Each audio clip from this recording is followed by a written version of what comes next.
Hello friends, मैं राजेश जाट आप सभी का जेआर डिफेंस में वेलकम करता हूं। जो भी बच्चे महू एआरओ की तैयारी कर रहे थे, ठीक है, और Indian army specially Indian army के लिए उनके लिए गुड न्यूज़ है कि इंडियन आर्मी ने महू एआरओ ने आपका जो रैली भर्ती का जो शेड्यूल है वो जारी कर दिया है। ठीक है, तो आगामी जो 20 मार्च 2021 से 30 मार्च 2021 के बीच में आपकी जो आर्मी रैली की भर्ती है वो आपकी देवास में होने जा रही है। ठीक है, तो जो भी आप बच्चे बेसब्री से भर्ती का इंतज़ार कर रहे थे और सिर्फ भर्ती का इंतज़ार ही कर रहे थे नोटिस आने का, तो उन सभी भाइयों को भी ऑल द बेस्ट। ठीक है, उनकी अपकमिंग रैली भर्ती के लिए। और आशा करता हूं कि जो गलतियां आपने लास्ट टाइम की हैं वो आप ना करें। ठीक है, और उनसे कुछ सीखें और जहां आप में कमी रही है उन चीज़ों को आप कवर करके चले। ठीक है, और अब टाइम ज़्यादा नहीं है आपके पास ऑलरेडी 2 मंथ का समय मिला है। ठीक है, कितना 2 मंथ का आपके पास समय है और इन 2 मंथ में आपको अपना 100% देना पड़ेगा। आप चाहे कहीं से भी तैयारी कर रहे हैं, आप चाहे घर पर हो, चाहे कहीं पर भी आप पर्सनली ट्रेनिंग ले रहे हो या किसी के गाइडेंस में आप ट्रेनिंग कर रहे हैं, आपको अपना 100% अब देना पड़ेगा। ठीक है, तो फ्रेंड्स आप प्लीज़ अपने फिजिकल पर फोकस करिएगा अच्छे से। ठीक है, और एक बात और मैं आपको एक सजेशन देना चाहता हूँ। ठीक है, अगर आपको ठीक लगे। ठीक, देखिए मैं बहुत सारे बच्चों को नोटिस करता हूँ कि कुछ क्या जैसे इंडियन आर्मी ने अभी जो कैटेगरी में वैकेंसीज निकाली है, ठीक है, इसमें आप भी जानते हैं कि सोल्जर जीडी की होती हैं। ठीक है, सोल्जर क्लर्क की वैकेंसीज़ हैं, सोल्जर नर्सिंग असिस्टेंट की वैकेंसीज़ हैं और soldier tradesman 8th pass and soldier tradesman 10th पास। सभी कैटेगरी में आपको ऑप्शन रहता है कि आप जो चाहे वो भर सकते हैं। पर देखिए, आप जिस भी फील्ड में जाना चाहते हैं पहले आप डिसाइड करिए। ठीक है, आप ये मत देखिएगा कि जीडी की पोस्ट ज़्यादा होती हैं तो जीडी में मैं फॉर्म डाल दूँ। ठीक है, हो सकता है आप कहीं अच्छे हो रिटर्न में, अगर आप अच्छे हैं तो आप टेक्निकल या क्लर्क से आप भर्ती जरूर देखें। ठीक है, थोड़ा सा उसमें फिजिकल भी आपका इतना हाई लेवल का नहीं रहेगा, आप नॉर्मली आपको क्वालिफाई करना पड़ेगा। तो आप ना अपने अकॉर्डिंग, मतलब दूसरों को देख के आप फॉर्म फिल ना करें कि मेरा फ्रेंड बोल रहा है यार जीडी में डाल दे, जीडी में पोस्ट ज़्यादा होती है, ऐसा नहीं है। अगर आप रिटर्न में अच्छा है और अगर आपको कॉन्फिडेंस है अपनी रनिंग में कि यार मैं टेक्निकल या क्लर्क की जो क्वालिफिकेशन जो रनिंग है वो मैं क्लियर कर सकता हूँ, तो आप प्लीज़ टेक्निकल हो गया, नर्सिंग असिस्टेंट हो गया या क्लर्क हो गया, इसमें भी आप फॉर्म डालिएगा। ठीक है, अगर आप 12th पास हैं।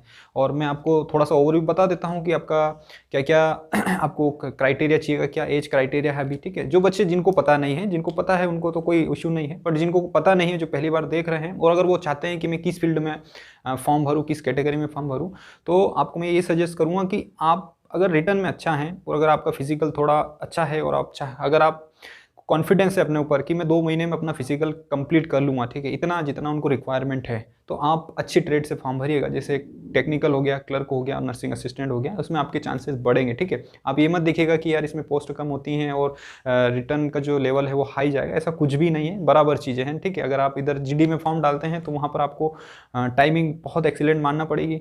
और अगर आप न्यूली स्टार्टिंग कर रहे हैं तो देखो, जो पहले ऑलरेडी बच्चे सालों से जो लगे हुए हैं जीडी के लिए, तो ऑब्वियसली बात है वो ही उसमें बाजी मारेंगे। ठीक है, तो कहीं आपका लकीली अगर हो जाता तो बहुत बड़ी बात है, बट आज की कंडीशन, आज की जो टाइम है, विदाउट प्रैक्टिस के आप जीडी की भर्ती नहीं मार सकते। ठीक है, बहुत कंपटीशन हो गया है जीडी में भी।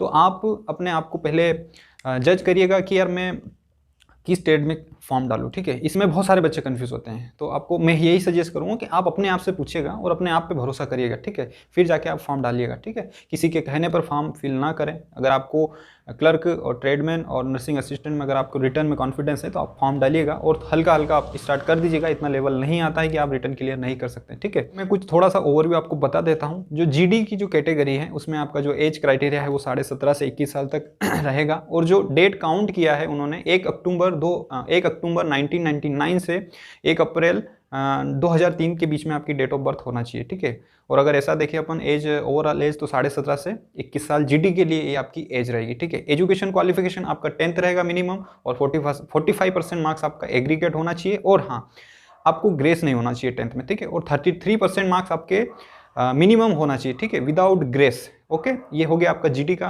नेक्स्ट जो आएगा आपका क्लर्क का। तो देखिए, क्लर्क में कुछ बच्चों को कंफ्यूजन होता है कि उसमें जो आपका एजुकेशन क्वालिफिकेशन है, सबसे पहले क्लर्क की मैं बात कर लेता हूँ एज की। ठीक है, तो जो एज का क्राइटेरिया रहेगा इसमें 17.5 से लगाकर 23 साल तक के आप अगर एज होना चाहिए, आप उसमें फॉर्म अप्लाई कर सकते हैं। दूसरी चीज़ आपका एजुकेशन क्वालिफिकेशन। एजुकेशन क्वालिफिकेशन में आपका यहाँ पर 12th मांगा है उन्होंने, ठीक है, और 12th में 60% मार्क्स होना चाहिए, ठीक। अब इसमें सब्जेक्ट की बात कर लेते हैं क्लर्क में।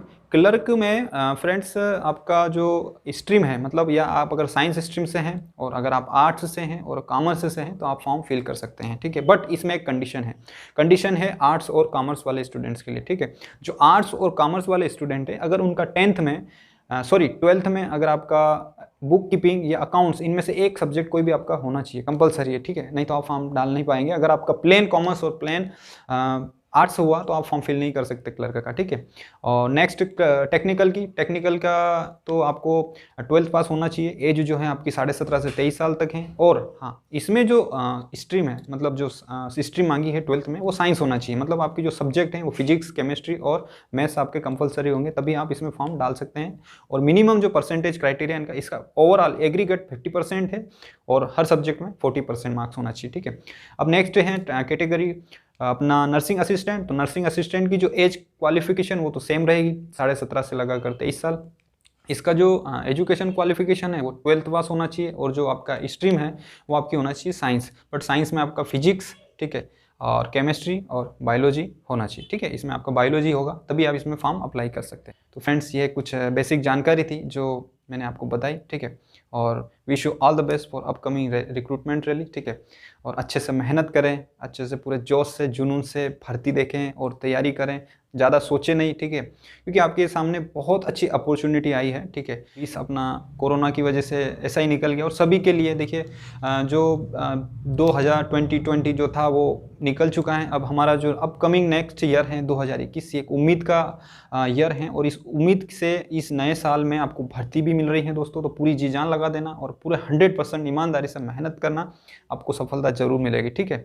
और हाँ, आप कभी भी निराश ना होइएगा, ठीक है। अगर आप भर्ती निकालना चाहते हैं तो आप कल से स्टार्ट कर दीजिएगा, जहाँ पर है वहीं से आप स्टार्ट करिए, ठीक है। अपने आप पे सेल्फ कॉन्फिडेंस रखिए और चलते रहिए, ठीक है। हर दिन अपनी छोटी छोटी तैयारियां करें, अच्छे से करें, ज़्यादा जोश में होश ना खवाएं, ठीक है। क्योंकि देखिए अभी आपको बहुत ज़्यादा एक्साइटमेंट होगी, भर्ती निकल चुकी है, आप में बहुत ज़्यादा एक्साइटमेंट होगा तैयारी करने का। कुछ बच्चे तो भर्ती का सुनते ही निकल गए होंगे रनिंग करने के लिए, ठीक है। बट आप देखिए शांति से, अच्छे से, प्रॉपर तरीके से रनिंग करिएगा, ठीक है। कहीं आप जल्दबाजी में इंजरी ना हो जाए आपके शरीर में तो आप कहीं के नहीं रहेंगे, भर्ती नहीं देख पाएंगे। बहुत सारे बच्चे हैं जो मैं देख रहा हूँ, ठीक है, मैं काफ़ी समय से बच्चों को नोटिस भी करता हूँ। ऐसे बच्चे हैं जो सडनली एक्साइटमेंट होते हैं, भर्ती आती हैं और फिर पूरा जोश लगाते हैं और कहीं ना कहीं उनको फिर इंजरीज होती हैं और आगे जाके उनको समस्या क्रिएट होती रहती है, ठीक है। तो आप ऐसी गलती ना करें, अच्छे से रिलैक्स होकर प्रैक्टिस करें, एक अपना टारगेट बनाएं हर वीक का और वीक के हिसाब से अपना एक ट्रेनिंग शेड्यूल बनाएं और प्रॉपरली उस ट्रेनिंग शेड्यूल को फॉलो करें और साथ ही साथ डाइट पर विशेष ध्यान दें और प्रॉपर नींद लें, ठीक है।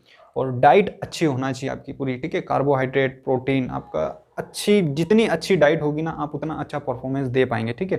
तो यही इन्फॉर्मेशन मैंने आपसे शेयर करना चाह रहा था फ्रेंड्स, ठीक है। और एक बार फिर से wish you all the best और अच्छे से मेहनत करें और अच्छे जोश और जुनून से अच्छे से भर्ती दें, ठीक है।